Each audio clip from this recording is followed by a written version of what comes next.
নমস্কার প্রিয় দর্শক বন্ধু, আশা করি সবাই অনেক ভালো আছেন। বন্ধুরা, এর আগে এই পোলাও ছাতু বা খড় ছাতুর একটা ভিডিও করেছিলাম। এত পরিমাণে কমেন্ট এসছে বন্ধুরা, কি বলবো, সত্যি নিজেকে খারাপ লাগছে, কেননা তাদেরকে ঠিকানা দিতে পারিনি। কিন্তু আজকে ভিডিওর মধ্যে অবশ্যই লাস্ট পর্যন্ত দেখতে থাকুন, ঠিকানা দেবো এবং নানা রকম টিপস কিন্তু এর মধ্যে রয়েছে। কীভাবে বেশি ফলানো যায়, কীভাবে বীজকে দেখে চিনতে পারবেন কোনটা ভালো বীজ, কোনটা পরিপক্ক হয়ে গেছে, অনেকে অনেক সময় পরিপক্ক না হলেও লাগিয়ে ফেলে। তো সব কিছু বলবো, কতটা কি দিতে হয়, কতদিন রাখতে হয়, কতগুলো খড় লাগিয়ে কতটা খরচ হয়, সব কিছু নিয়ে কিন্তু ভিডিও। তো ভিডিওটা যদি ভালো লেগে থাকে অবশ্যই কিন্তু চ্যানেল সাবস্ক্রাইব করে পাশে থাকবেন। অনেকে ভিডিও দেখে চলে যান, সাবস্ক্রাইব করেন, তাদের উদ্দেশ্যে বলছি অবশ্যই সাবস্ক্রাইব করে পাশে থাকবেন। তো বন্ধুরা, দেখতে পেয়েছেন এখানে আমি 15টা খড় নিয়েছি, মানে খড়ের আঁটির সামনের দিকে, যেটাকে আমরা বলি গোড়ার দিকটা আমরা কেটে দেবো কিছুটা, এক হাতের মতো এরকম লম্বায় রাখবো, বা এক হাতের থেকে একটু বড় আমরা রেখে খড়টাকে লাস্টের দিকটা কেটে দেবো। এই দেখতে পাচ্ছেন, একদম ডোগার দিকে কাটতে হবে গোড়াটা কিন্তু আবার বেশি ঘেঁষে কেটে দিলেও কিন্তু হবে না, গোড়াটা রাখতে হবে, কেননা গোড়ার দিকেই বেশি ছাতুটা কিন্তু জন্মায়। এই দেখতে পাচ্ছেন, সবগুলো এক এক করে কেটে নিচ্ছি। আমি যেদিন ভিডিও বানাই বন্ধুরা, সেই দিনই কেন যে বৃষ্টি হয় আমি জানি না, আজকেও বৃষ্টি শুরু হয়ে গেছে। তো যাই হোক, কিছু করার নেই, আপনাদেরকে দেখাতে হবে। ভিডিওটা খুব তাড়াহুড়ার জন্য, মানে তাড়াহুড়া করেই আমি করেছি। তো দেখুন, এইভাবে ডুবিয়ে রাখতে হবে খড়কে, হাতে ধরে না, আপনি জলে ডুবিয়ে রেখে দেবেন কমসে কম 4 থেকে 5 ঘন্টা। জাস্ট মাঝে মাঝে 1 ঘন্টা ছেড়ে নিচের দিকটা যেটা আছে সেটাকে উপরের দিক করে দিতে হবে, বা উপরের দিক যেটা আছে সেটাকে নিচের দিক করে দিতে হবে। মাঝে মাঝে অবশ্যই ঘুরিয়ে দিতে হবে। দেখুন এরকম রয়েছে, এইরকম করে একবার করে এরকম পাল্টে দেবেন। এই দেখুন, এটা নতুন খড় আমারটা নিয়ে আসছে, পুরোনো খড়টা পাচ্ছিলাম না। তো একটু অবশ্যই এখানে মনে রাখতে হবে যেন পুরনো খড় আপনারা নেন, কমসে কম যেন 6 মাসের পুরনো খড় হয়, এটা কিন্তু মনে রাখতে হবে। দেখুন, এইবার আমরা এটাকে জলটাকে ঝাড়ানোর ব্যবস্থা করব। এরকম কোনো উঁচু জায়গায় বা এটাকে লম্বা করে আপনি রাখতে পারেন, যাতে জলটা সম্পূর্ণভাবে ঝাড়ানো হয়ে যায়। কী করে বুঝবেন যে জলটা সম্পূর্ণ ঝরে গেছে? দেখুন, আমরা এরকম যখন উঠিয়ে নেব, জল কিন্তু হিউজ পরিমাণেই বেরোবে। এইরকম অবস্থায় জলটা যখন ঝরে যাবে, তখন মাঝে মাঝে এক ফোঁটা করে পড়তে থাকবে। তখন ভাববেন এই দেখুন অনেক কমে গেছে। এবার আমরা বেডটা কিন্তু রেডি করে নেব। এই দেখুন, আমি যেখানে বেড করে, আমি এটা 3 তলায় করছি। বেডটা কোথায় করবেন, এটাও একটা খুবই একটা গুরুত্বপূর্ণ জায়গা, মানে জিনিস, যেখানে রোদ ডাইরেক্ট পড়ে না, সেরকম জায়গায় কিন্তু আপনাদের স্যাঁতস্যাঁতে জায়গায় করতে হবে। আমি 3 তলার উপর করছি, ফাঁকা একটা জায়গা রয়েছে সেইখানে। এখানে আরেকটা জিনিস আমার দিকে করতে হবে, সেটা হচ্ছে মাচা তৈরির জন্য আমি এরকম একটা বাতা নিয়ে নিয়েছি, 1 হাত মাপে, তার থেকে একটু বড় আকারে আমি 4টে বাতার টুকরো কেটে নেব। আপনারা বাঁশও নিতে পারেন, বাঁশের কঞ্চেও ব্যবহার করতে পারেন, বা অন্য কিছু দিয়েও করতে পারেন, কোনো সমস্যা নেই। দেখতে পাচ্ছেন 4টে করে টুকরো করে নেব, 3টে বা 4টে এরকম। আর লাগবে 4টে ইট। দেখতে পাচ্ছেন এইরকমভাবে কেটে নিয়েছি সুন্দর করে। এই ইটের ওপর এগুলোকে বসিয়ে দিই। ইটটাকে আড়েও রাখতে পারেন বা লম্বেও রাখতে পারেন, এতে কোনো সমস্যা নেই। তবে ছায়েরা জায়গায় করতে হবে, রোদ যেন না লাগে, এইরকম জায়গায় করতে হবে।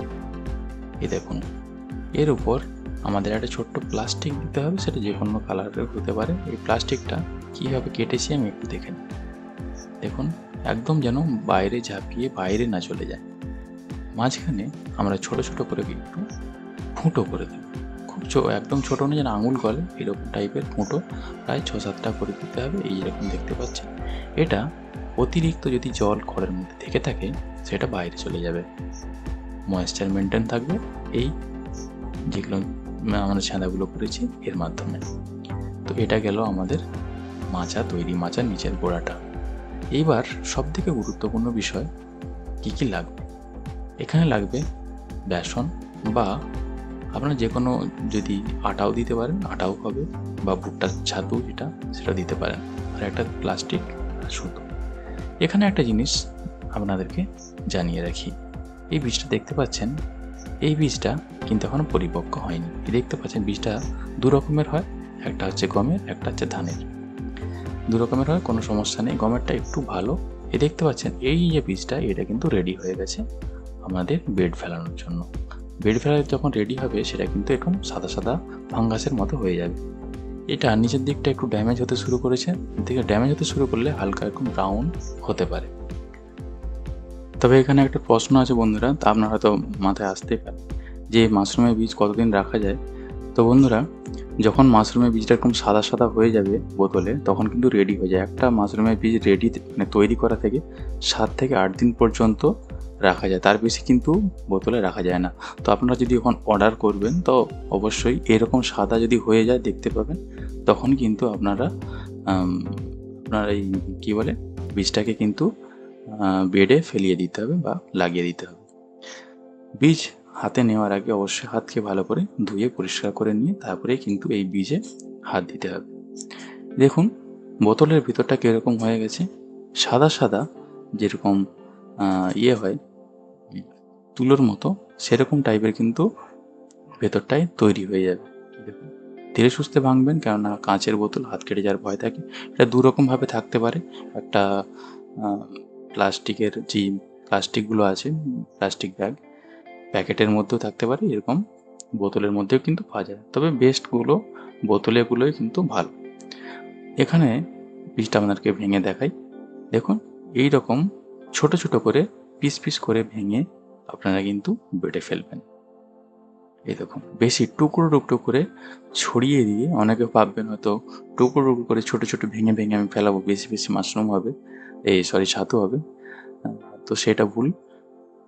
এইভাবে ছোট ছোট করে ভেঙে তবেই কিন্তু বেডের মধ্যে ফেলানো যাবে। দেখুন উপর দিকটা একটু শুকনো ছিল, কিন্তু নিচের দিকটা বেশ ভরপুর ভেজা ভেজা মনে হচ্ছে, আর এপাশটা ভারী। এটা কিন্তু একদম সঠিক পরিপক্ক হয়ে গেছে এবং ম্যাচিওর হয়ে গেছে এই বীজটা। এটা ফেলালেই একদম সাকসেস আসবে। এই দেখুন উপর দিকটা একটু শুকনো ভাব ছিল, এটা একটু আলাদা। তো যাই হোক, এবার আমরা বেডটা রেডি করব।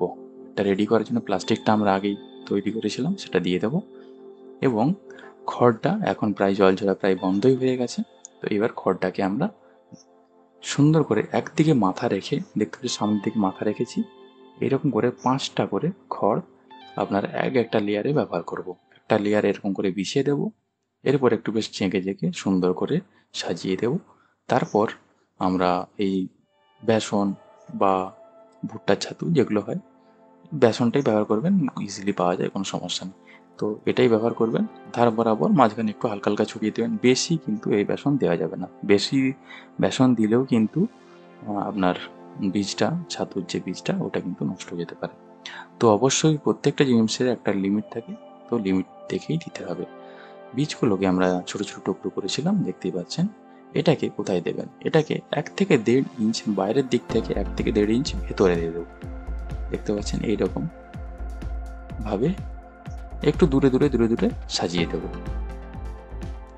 এখানে একটা জিনিস খেয়াল রাখতে হবে, যেন বীজটা ভেতরের দিকেও না চলে যায়, বাইরের দিকেও না চলে যায়।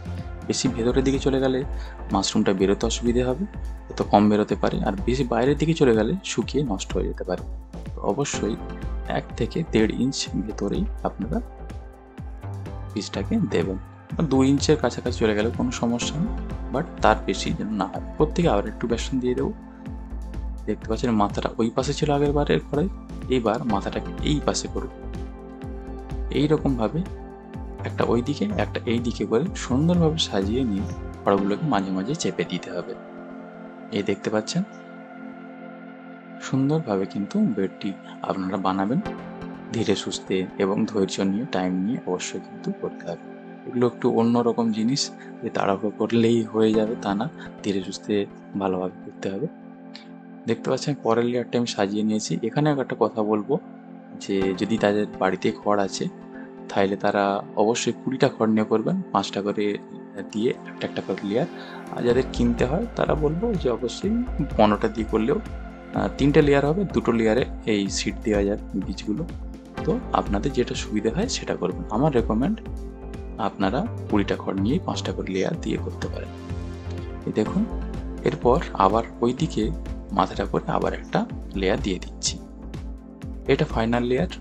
এর ওপর আমরা কি করব, এর ওপরে কিন্তু যে আমরা এটা কি নিয়েছিলাম, বেসন নিজে নিয়েছিলাম, সম্পূর্ণভাবে ওপরে দিয়ে দেবো। এটা কিন্তু সব জায়গাতেই ছড়িয়ে দেবো এবং বীজটাকে র্যান্ডামলি এধার থেকে ওধার পুরো উপর দিকটাতেই মানে একটু একটু দূরে দূরে ছাড়াই কিন্তু আমরা ছড়িয়ে দেবো। তাহলে কি হবে, এই যে উপর লেয়ারটাতে শুধু যখন আমরা দেবো, এটা কিন্তু ওপরের দিকে বীজটা মানে ছাতুটা আসবে।